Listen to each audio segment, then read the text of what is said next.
কাল গেছিলাম নৈহাটি বড়মার কাছে পুজো দিতে। তো খুব সকাল সকাল কিন্তু আমরা বেরিয়ে গেছিলাম, আর 3 বোন একসঙ্গে দেখো আমরা সুন্দর করে শাড়ি পরে নিয়েছিলাম। তো ভাবলাম প্রথমবার বড়মার কাছে পুজো দিতে যাচ্ছি, তাই জন্য একটু শাড়ি পরে নিয়েছি।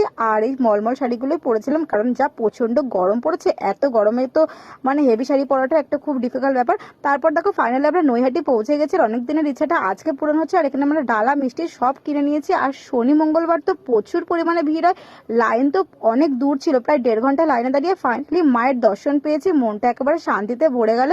আর মার কাছে কিন্তু আমরা যে যা মনস্কামনা করি সেটাই কিন্তু আমাদের পূরণ হয়, মা কাউকে কিন্তু নিরাশা করে না। তো তারপর দেখো আমরা পুজো দেওয়ার পর একটু গঙ্গা ধারে গিয়ে ফটো আর ভিডিও করে নেওয়ার পর এবার আমরা খেতে চলে এসেছি। তো এখানে আমরা লুচি, ছোলার ডাল আর 5 মিশালি তরকারি খেয়েছিলাম, খেতে কিন্তু দারুণ ছিল। আর এইটা হলো মায়ের মন্দির। তোমরা যারা যারা এখনো পর্যন্ত নৈহাটি বড়মার কাছে যাওনি তারা অবশ্যই গিয়ে কিন্তু পুজো দিয়ে এসো, দেখবে খুব ভালো লাগবে। তো মিনি ব্লগটা কেমন লাগলো জানিও, ভালো লাগলে কিন্তু লাইক কমেন্ট শেয়ার এন্ড চ্যানেলটা সাবস্ক্রাইব করতে একদম ভুলো না। বাই।